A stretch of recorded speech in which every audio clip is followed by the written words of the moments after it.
Kelanchal times, हर खबर पर हमारी नजर। नमस्कार, स्वागत है आप सभी का केलांचल टाइम्स में। मैं हूं आपके साथ मानसी त्यागी।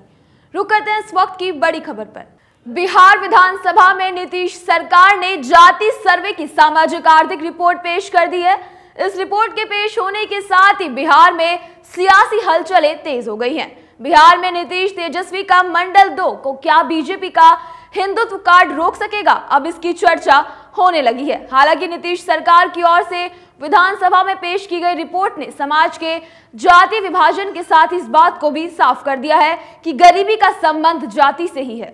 रिपोर्ट में कहा गया है कि बिहार के 2,76,68,930 परिवारों में लगभग 1/3 94,42,786 परिवार गरीबी रेखा से नीचे रह रहे हैं। इसमें अनुसूचित जाति और अनुसूचित जनजाति के 86.63% परिवार गरीबी रेखा के नीचे रह रहे हैं, जबकि अगड़ी जातियों के भी 25% लोग गरीबी रेखा के नीचे रह रहे हैं। इस आंकड़े को पेश करने के बाद बिहार में इंडिया गठबंधन मंडल 2 की तैयारियों में जुट गया है। इसी कड़ी में प्रदेश की नीतीश सरकार ने रिजर्वेशन बढ़ाने का प्रस्ताव वाला बिल भी विधानसभा में पारित कर दिया है।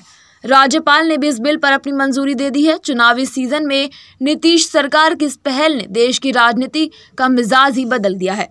तो वहीं नीतीश सरकार ने बिहार में जाति गणना सर्वे के आंकड़े जारी कर अपना राजनीतिक ब्रह्मास्त्र चला दिया है। इस ब्रह्मास्त्र के बाद भाजपा रक्षात्मक मुद्रा में है, क्योंकि यह मंडल 2.0 की सियासत है। मंडल 1.0 में हिंदू समाज को अगड़े पिछड़ों में बांटा गया था, लेकिन इस सर्वे ने पिछड़ों के विभाजन का नया नक्शा पेश कर दिया है।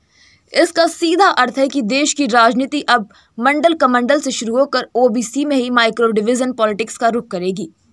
जाति जनगणना सबसे पहले बिहार में हुई। इसका कारण है कि बिहार देश का शायद अकेला ऐसा राज्य है जहां जाति ही सर्वोपरि है। जाति के सवाल पर यहाँ विकास जैसे मुद्दे अक्सर गौण रहे हैं। आज भी बिहार मानव विकास सूचकांक में देश में सबसे निचले पायदान पर है। रोजगार और अधोसंरचना विकास के अभाव में बिहार के लोग राज्य छोड़कर दूसरे प्रदेश में जा रहे हैं। बिहार में यह कभी मुद्दा नहीं बना। दिलचस्प बात यह है कि 80 के दशक में बिहार के साथ मध्य प्रदेश, राजस्थान और उत्तर प्रदेश भी बीमारू राज्य की श्रेणी में थे, लेकिन 40 सालों में ये तीनों राज्य विकास की दौड़ में बिहार से बहुत आगे निकल गए। बिहार में अब भी जातियों की गिनती हो रही है। यही कारण है कि नीतीश और तेजस्वी की सरकार ने बिहार में जाति जनगणना सर्वे रिपोर्ट को पहले जारी किया, फिर विधानसभा में सर्वे के आधार पर रिजर्वेशन बढ़ाने के प्रस्ताव वाले बिल को भी विधानसभा में पारित कर दिया।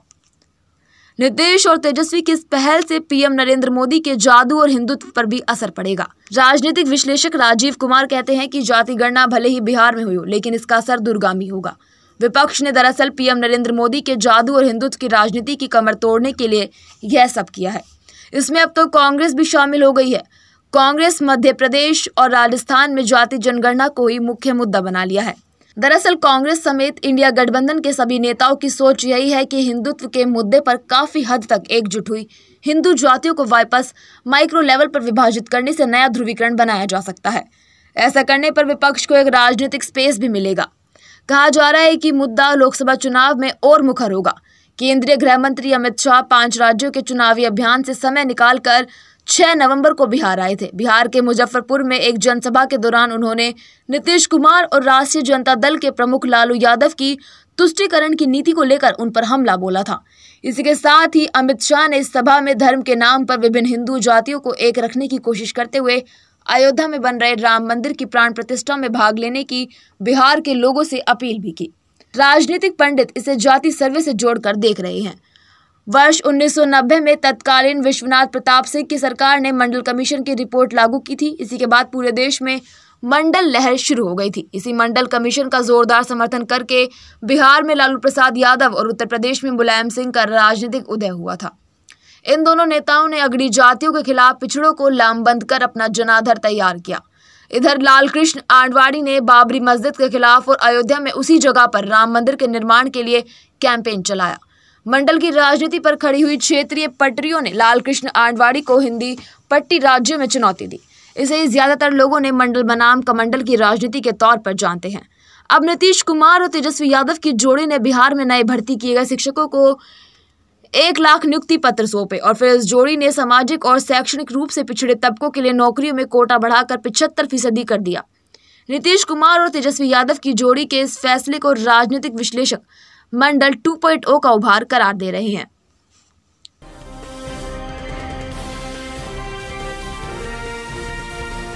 केलांचल टाइम्स, हर खबर पर हमारी नजर।